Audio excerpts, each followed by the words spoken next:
Ճանապարհից Տոկտանանս Շնորհակալություն եւ վերջի երկու հարցը դուք հետո դուք եւ ամփոփեք, հա։ Ես Արարատորակերտից եմ։ Մի հարց, Ադրբեջանը արտաքսների վերադարձին հակադարձում է ադրբեջանցիների վերադարձը Հայաստան։ Դեպքում Հայաստանը չի կարող արդյոք Ադրբեջանին հակադարձել Բաքվի, Սումգայիթի եւ Գանձակի հայերի վերադարձը իրենց բնակավայրեր։ Այդ հարցերը հնարավոր է բարձրացնել։ Հիմա նայեք ինչու՞մն է հարցը։ Ես էլի եմ ասում, այդ արհեստական նարատիվները, որոնք գծվում են, դա նրանից է, որ Հայաստանի Հանրապետության օրվա իշխանությունը նախապես պայմանավորվում է եւ համաձայնվում է այդ պահանջներին։ Ես համոզված եմ, որովհետեւ միջազգային պրակտիկայում չի լինում այդպես բան, որ չունենալով նախնական որևէ պայմանավորվածություն այդպիսի կներեք ցնդաբանություն ասել։ Ինչու՞։ Ուրեմն հայերը Ադրբեջանում դուրս են մղվել 88 թվականի փետրվարից մինչև 88 թվականի աշունը մենք Հայաստանում ընդունել ենք ավելի քան 260,000 հայեր։ Դա ինչ կապ ունի Արցախի հետ։ Հետագայում 89 թվականի ամռանը եւս մենք ստացել ենք 80,000-ից ավել մարդիկ։ Իսկ հունվարը 90 թվականի, որը բոլորը միայն հետ են հիշում, ընդամենը 25-ից 30,000 հայեր են եղել, որոնց որ պատմական զուգահեռով լաստանավով ուղարկել են Կրասնովոդսկ, որտեղ որ 26 կոմիսարները սպանվել են, բայց փառք Աստծո սովետական Թուրքմենստանը ընդունել է ուղղակի այնպես, որ մինչև հիմա մարդիկ շնորհակալությամբ են դա հիշում։ Դա ինչ է նշանակում, որ համադրել Հայաստանից, ես պետք է այդ խոսքը ասեմ, առօգ-փառոգ հայերի օգնությամբ, իրենց կապ-կարասին, իրենց ամեն ինչը վերցրած, դուրս եկած, ընդ որում ես անձամբ վկայում եմ, որ Սյունիքից դուրս եկող ադրբեջանցիները չէին ուզում դուրս գալ, ավելին, հայերը իրենց չէին ուզում բաց թողին, որովհետև այդտեղ բնականon աշխատանքի բաժանում կար։ Եվ երբ որ ես գնացել հարցրել եմ Աղուդի այդ ժամանակ այդպես էր կոչում, այդ թուրքից, որը լացում էր այդ քարն էր պաչում, ադրբեջաներին հարցրեցի, բայց ինչի է գնում եթե պաչում եք, ինքը ցույց տալով Ադրբեջանի կողմը ասեց, բիզա դեդելեր, մեզ ասել են։ Եվ այս բոլորը այնքան եւ գրված է, եւ ապացուցված է, եւ ավելի քան 500,000 մարդ միայն 88-ից են դուրս եկել, դրանից առաջ եւս 200,000-ի հասնող մարդիկ են, այո, Ադրբեջանից Հայաստան եւ ոչ միայն Հայաստան, անցայրացիր սովետական միությունը։ Հիմա եթե չեն ուզում օգտագործել դա, ու այդ արհեստացին եւ կներեք անմեղսունակ վերում են, համեմատում են ադրբեջանցիների 164,000 ադրբեջանցի է դուրս եկել Հայաստանից, ընդ որում Երևանից 6,000։ Այդ բոլոր տվյալները կան եւ ես դա օգտվել եմ այն ժամանակվա ներքին գործերի նախարարությունից։ Օր առօր միջև անգամ նշվում էր որտեղից են, ուր են գնում եւ որտեղից են գալիս։ Հիմա եթե դա չի օգտագործվում, մենք ինչ է, պետք է ինչ-որ նոր բաներ հնարենք, մենք պետք է ասենք, որ կրկնում եմ, սա հանցավոր պայմանավորվածություն է Ադրբեջանի, իսկ ես կասեի բոլոր դեպքերում Թուրքիայի կցորդ Ադրբեջանի եւ օրվա իշխանության պայմանավորվածություններ են, կապ չունի, ես չեմ սիրում, որ Թուրքիա էսեինը, ես այդ բաները չեմ, ուղղակի չեմ տալում, ես այդ ռասիստական արտահայտությունների հետ չունեմ։ Իրենք թուրքամետ քաղաքական կողմնորոշում ունեն, եւ դա հանցագործություն չէ, միջև որ չապացուցվի, որ այդ բոլորը համապատասխան մեր քրեական օրենսգրքի ուղղակի հարվածում է Հայաստանի Հանրապետության անվտանգությանը եւ մարդկային անվտանգությանը։ Իսկ դա կարելի է ապացուցել, այսքան բառ։ Ես եկեք մտածենք այդ 300,000 դա իսկապես 300,000 մարդ կա, որ ուզում են Հայաստան վերադառնալ։ Ադրբեջանը երբ որոշեց, այչա հարցում է արել, որից մենք տեղյակ չենք։ Նաև խոսում են, որ Թուրքիան այսինքն այո, պետք է մարդը ինքը ցանկանա, ոչ թե պետությունը ինքը որոշի։ Այսինքն Ալիևը որոշել է ադրբեջանցիների փոխարեն, որ 300,000 մարդ պետք է վերադառնա։ Այսինքն դա բարձր չէ արդեն այդ շինցուտիվը զուտ հռետորաբանություն։ Արհեստացին։ Հիմա եթե դա նայենք մարդու տեսանկյունից, դուք ցանկանում եք վերադառնալ Հայաստան։ Հաստատ երևի 10,000 կամ 5,000 գուցե լինի։ Նրանք ովքեր իսկապես Հայաստանը համարում են իրենց հայրենիք։ Հիմա ձեզ հարց տամ, քանի մարդ Ադրբեջանում Հայաստանը կհամարի կամ քանի մարդ է պատրաստ Ադրբեջանում իրեն անվանել հայաստանցի։ Այսինքն այդ հոգևոր կապը Հայաստանի հետ կա։ Կարող է ընդամենը 1000-2000 մարդ, գուցե դա չի գտնվի։ Այսինքն այդ թիվը զուտ քաղաքական հռետորաբանությունն է, որի տակ փաստը չկա։ Իսկ հիմա եկեք հարցնենք, քանի արցախցի կուզենար վերադառնալ Արցախ։ Բոլորը արցախցիները։ Որովհետև դա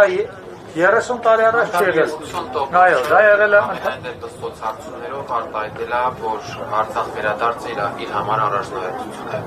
80%։ 80, իսկ եթե ասեն անվտանգ, Արդեն 150։ իսկ հիմա դա ինքն է պատկերացրեք, քանի ադրբեջանցի կասի, որ ես հայաստանցի եմ ինձ համարում։ Թեկուզ թաքուն ինքը իր տանը։ Ներողություն, բայց ես ստիպված եմ միջամտել։ Նայ, տեղին է ձեր ասածը, բայց մի քանի այլ տարբերություններ կա։ Նախ Արցախից մենք բռնի տեղահանվել ենք որպես ժողովուրդ։ Այսինքն մենք ունեցել ենք միավոր, ինքնակառավարման միավոր, Հայաստանից այնքանով, որքանով մեթոդի մասին եք խոսել, որը շատ կարևոր է, Տիկին Ալավերդյանն նշեց, իրենք գնացել են ոչ որպես միավոր, այլ որպես էթնիկ փոքրամասնություն, չէ՞։ Հաջորդը մենք բռնի տեղահանվել ենք, այդ մեթոդը, որը նշում եք, ցեղասպանության ռիսկի ներքո, ցեղասպանական գործողությունների հետևանքով, այստեղից շատերը ուղղակի վաճառել են, հետո գնացել։ Շատ դեպքերում ինքնակամ են գնացել։ Հասկաց, բայց ես տեսեք դուք ինչ որ ձևաչափով ներկա, ես մարդու իրավունքի ձևաչափով։ Հա, զուտ Ալևը չպիտի որոշի ադրբեջանցիներից բերել։ կամավորության սկզբում Կամավոր, դա մարդու իրավունք է։ Եվ ես կարծում եմ դեռ երևի 1000 կամ 2000 մարդ գտնի, որ ասի Հայաստանի իմ հայրենիքը, որ սիրում եմ երկիրը։ բայց իրենք չեն ուզում վերադառնան։ Այսինքն Ալիևը չի ասում վերադառնան Հայաստան, ասում է վերադառնան Արևմտյան Ադրբեջան։ Բայց այն ժամանակ, երբ որ ադրբեջանցիները լքում էին Հայաստանը, իրենք չգիտեն, որ Արևմտյան Ադրբեջանն է լքում։ Իրենք այդ մասնիմացել են 2022 թվականին, որ առաջ անգամ այդ թեզը, այսինքն Ես չեմ ուզում հակաճառեմ, բայց եթե այս քաղաքականության եւ հայացիացության ներքո օրինակ վաղը հարցնեն ինչքան ադրբեջանցի է համարում Հայաստանը իրեն հայրենիքը, կարող են հավաքվել 300,000։ Ես դրա համար ասեցի, ինչ պետք է անենք, օրինակ 100,000 ներխուժում է, չէ՞։ Դա իրենց ձևն է։ Ես կոչ եմ անում դրա համար զգոնության Եվ էլի եմ ասում, մեր դեպքը այնպիսին է, որ առաջի անգամ չի, որ հայերը հայտնվում են քաղաքակրթական բախումների առաջնագծում։ Հիմա դա հերթական անգամ է։ Սա իրոք աննախադեպ է, սա իրոք այն 30 տարվա ձեր ամագային, որ ասում են, տափովը տված է։ Հիմա մենք պետք է կարողանանք գտնենք մեր մեջ ուժ, որ կարողանանք դա վերադարձնենք։ Սա է խնդիրը, սա է հայ լինելու քննությունը, որովհետև իրենք հիմա ոգևորված են, ես ադրբեջաներեն քանի որ տիրապետում եմ, ես մտնում եմ իրենց կայքերը, իհարկե սրտ խառնոցով բանով, բայց խայտարակ բան է, իրենք շատ ոգևորված, արդեն բան են անցանք, չմոռանանք, որ այդ իրենց ազգային արյունը, որ ասում են քոչվոր, դա վիրավորական բան չի, դա նվաճումների ձգտող մարդիկ են, բան է, հասարակությունը, ինչպես ասեմ, չգիտեմ, ցեղ են, ինչ են, հստակեցնենք, որ մենք ասիմետրիկ վիճակում ենք գտնվում եւ այստեղ մեր կողմից պետք է ամբողջովին նորարարական մոտեցումներ մենք ցուցաբերենք։ Մեկ եւ երկրորդը կրկնում եմ, եթե որևէ մեկը վախենում է ճամփաանգնել, թող ինքը նստի, սպասի միջև իրեն ինչա սպասում։ Ես պատրաստ չեմ եւ կարծում եմ, որ երբ որ մենք ասում ենք հաշվարկ եւ այլն վիճակագրություն, մենք պետք է գործով ապացուցենք այդ վիճակագրությունը եւ մենք էլի պետք է ասեմ 5% շտեմարանի պայքարի մեր ապագայի համար դեռ չենք օգտագործել։ Այսինքն ես կարող եմ մարդկանց հոգեբանության վրա ազդում է նաև իշխանությունների քարոզը, որ եթե դրա մասին խոսում եք Դրա Ես մի բան էլ ասեմ, մենք Ես չեմ կարողանում դրան ուզում անել, Ես չեմ կարողանում էլ դուք կանտրադառնաք Ես այդ անմեղսունակների ասացի վրա Այն չգիտեմ ճոճվող ինչ-որ ճոճով չգիտեմ ճոճվող Այդպիսիների խումբա Հիմա մենք ընկերենք այդ վիճակը Պատահում է գերմանացիները ազգեր որի նմանը չկար Բայց ընկել է չէ մի ինչ-որ ահավոր վիճակի մեջ Մենք չպետք է դա ունկալենք որպես մեր թերություն բան եւ այլն Մենք պետք է հասկանանք որ պատմություն է եկել ենք այստեղ Ստեղից պետք է դուրս գանք վերջ մենք կարող ենք արձանագրել Պարոն Ղազարյան Չէ, կարծում եմ անդրադառնա այդ զուտ իրավական հիմք չկա, որովհետև եթե ասեմ վտանգում է անվտանգությունը, հա, անվտանգությունը ինչ առումով, այսինքն եթե անձը պահանջատեր է, ասում են, եթե այդպես շարունակենք, տարիներ հետո Բերլինից եւ Փարիզից խոսենք Հայաստան վերադարձի իրավունքի մասին։ Ես չեմ հասկանում ինչ նկատի, եթե ագրեսիայի մասին է, դա Մի արեք այդպես, ստեղ մնացեք, ստեղ պայքարեք, ձեզով ասեք, միջև հիմա ասեք հոդաբաշ միայն ծրագիր մենք տվել ենք բնակարանային ապահովության։ Հարցի վերջնական ձևակերպումը միաժամանակ հասկանալ։ Մենք կարող ենք ձևակերպել, որ ադրբեջանցիները Հայաստանից գնացել են կամավոր, ինքնական, մեծամասամբ, իսկ հայերը Ադրբեջանից տարածքից եւ Արցախից բռնի տեղահանվել են։ Այո, եւ ավելի քան 85% մեր հաշվարկով 91 թվականին կազմակերպությունը ուսումնասիրություն էր անում, ես հիմա չգիտեմ որտեղ կարող են գտնել դրա հետքերը, ավելի քան 85%-ը փոխանակել է իրենց բնակարանները հիմնականում Բաքվի հայերի հետ։ Ինչու ենք մենք դա արել։ Ընդհանրապես ինչու ենք ուսումնասիրել։ Մենք վերցրել ենք դրանից, թե քանի մարդ կարող է քաղաքացիություն ստանա Հայաստանում այդ վերադառնում, որոնք փախստականներից։ Եվ սկսել ենք նրանցից, ով փոխանակել է իրենց բնակարանը, տեղափոխել է իր ֆինանսները բանկային, աշխատանքի է ընդունվել սովետական ժամանակ, որովհետև սովետական ժամանակահատվածում 88-ից 92-ը 91-ի վերջը առնվազն մենք ունեցել ենք մեկ քաղաքացիություն, սովետական միության քաղաքացիություն եւ միայն բնակիչ էր այս կամ այն հանրապետության եւ պետք փաստորեն այդ ժամանակ բարձել ենք որ ավելի քան 80,000 հայ հիմնականում Բաքվից փոխանակել են իրենց հրաշք բնակարանները շատ անգամ sense մի տեղով որ հնարավոր չապրել շատ անգամ հայտնաբերել ենք որ նույն ադրբեջանցի մի 2-3 հոգու հետ է փոխանակել կամ վաճառել ու այստեղ մենք դատական գործընթացների մեջ ենք այսինքն մենք հստակ եւ իրենք դա գիտեն որ փոխանակել են ու գնացել են իրենց այդ պատմությունը որ սկզբից կապանում իրենց քշել են եւ այլն դա հնարած է եւ իրենք Սուրեն Զոլյանի բավականին մանրամասն հոդվածից հետո ստիպված են եղել ճանաչել որ Արիֆ Յունուսովի այդքան հնարած բաները դա հնարածին են այսինքն Հայաստանը ունի այնքան հստակ փաստեր որ ես ժամանակին Բաքու ես եղել եմ 98 թվականին եւ այնտեղ ամբիոնից ասել եմ եթե դուք ունենայիք այդքան փաստարկներ իչքան Հայաստանը դուք չեք թողնի Հայաստանը մի որևէ միջազգային հարթակ ոտը դնի այն որ մենք դա չենք օգտագործել իսկ այսօր ընդհանրապես ուզում ենք մոռացության տակ դա մեր մեջ է մերն է չէ մենք ենք չէ մենք էլ պետք է դրա վրա աշխատենք եւ վերջին հարցը խնդրեմ Պարոն Ղազարյան Արցախում մենք մոտ 30,000-ից ավել բնակարաններ տներ ենք թողել չեմ ասում հազարավոր շինություններ եւ այլն փաստորեն ունենք տասնյակ հազարավոր սեփականատերեր պատահում է նաեւ որ ասենք մեկ բնակարանը մի 5-6 սեփականատեր ունի հիմա ինչպես եք պատկերացնում այդ մարդկանց եվրոդատարան դիմելու այդ մեխանիզմը կա մեխանիզմը կա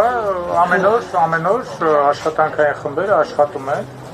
նման ինչ որ նկարագրեցիք նման մարդիկ գալիս են մեր մոտ մենք այդ գործընթացը անում ենք եւ ուղարկում ենք եվրոդատան եւ շարունակական է դա ասեք ձեր ովքեր որ գիտեք արտակին թող դիմեն պարոն Բեգլարյանը ամեն ինչ կազմակերպի հնարավոր է անկախ նրանից հա Չէ, Չէ, ճիշտ է ձեր ասածը, բայց իր ասածի կոնտեքստը Համասեփականատերը։ իր ասածի կոնտեքստը այլ է, ասում է ինչպես եք պատկերացնում 30,000-ն էլ դիմել։ Մենք այդ մասնագիտական ռեսուրսը չունենք, որ այդքան մասսայական դիմումներ լինի։ Առ այսօր ուղղակի տեղյակ լինեք մեր թիմով պարոն Ղազարյանի հետ, պարոն Ստեփանյանի հետ եւ մի քանի այլ իրավապաշտպանների հետ աշխատել ենք եւ արդեն 80-ը ներկայացրել ենք եվրոպական դատարան, շուրջ 60-ն էլ, չէ՞, Հա, բայց 2 տարի շարունակ այլ խմբեր նույնպես ներկայացրել են։ ներկայացրել, բայց 30,000 մարդ Այո, բայց ժամանակ կա։ առավելագույնը 400-500 դիմում է գնացել Ադրբեջանի դեմ, գլխավորապես սեփականության իրավունքի վերաբերյալ, բայց շատ տեղին հարց է, մենք չունենք մարդկային ռեսուրսը, իսկ եվրոպական դատարանը ժամկետային սահմանափակություն ունի, կախված թե որ պահից սկսած է հաշվում, բայց 4 ամսվա ժամկետ կա, մեր եղած մարդկային ռեսուրսները, մասնագիտական ռեսուրսները եւ ժողովրդի կարիքը ձեր նշած օրինակ 30,000, որը իրականում ավելի շատ է, ոչ թե 30,000, ապա միայն սեփականության իրավունքը չի, միայն տան սեփականության իրավունքը։ Այլ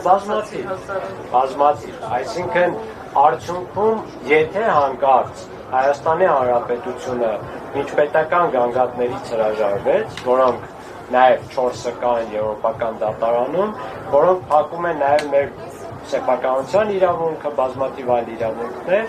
մենք շատ լուրջ ճգնաժամի առաջ ենք կանգնելու, որ ի վիճակի չենք լինելու մասնագիտական իրավապաշտպան համայնքով 4 ամսում բավարարել բոլորի կարիքը ու ապահովել իրենց անհատական իրավունքների պաշտպանությունը մի երկրում կամ եվրոպական կամ միջազգային այլ այցաններում։ Այստեղ խնդիր ունենք։ Հա, բայց պատմությունը դրանով չի ավարտվի։ Այդ գանգատների առատությունը, թեկուզ եթե այնտեղ եղավ 2-3 հազարգական, ստիպելու է այս երկու երկրներն աշխատել։ Այսինքն ապաման չի բոլորը, այո, բոլորի ինքը կարող է այդ ամբողջ հազարավոր դիմումներից վերցնի մեկ որոշում, մի հատ ուղեցուցային վճիռ կայացնի ու երկու պետություններին հանձնարարի, որ գնացեք բոլորի հարցերը լուծեք, քանի որ պահանջատեր կա։ Դրա համար եմ ասա երկար process է ու դրա օրինակները կա։ Այսինքն քան դեռ կա մարդ, որը զրկվել է այդ գույքից, նույնիսկ եթե չի հասցնել դիմել որ միջազգայնության։ Դրա համար եմ ասում, մենք բացում ենք խաղաղության պայմանագիր, տեսնում ենք չկա այնտեղ մեխանիզմ, ուրեմն մենք կարող ենք դիմել։ Եվ հետո մի 10 տարի հետո դրսից արդեն ազդակները պիտի գա Հայաստան ու Ադրբեջան, որ բոլորի պահանջները ստեղծեք մարմիններ, որ գույքագրեն, իզուր չէ, Հատարության միջազգային դատարանը պահանջել Ադրբեջանին գույքագրել, պահպանել եւ զեկուցել։ Այսինքն Հայաստանը պարտավոր է գույքագրել, որովհետեւ արցախցիները բոլորը Հայաստանն են, ոչ թե Ադրբեջանում, եւ հետո ստեղծել մարմիններ Ադրբեջանի հետ միասին, դրա համար պետք է դիվանագիտական հարաբերությունները իրար հետ հաստատեն։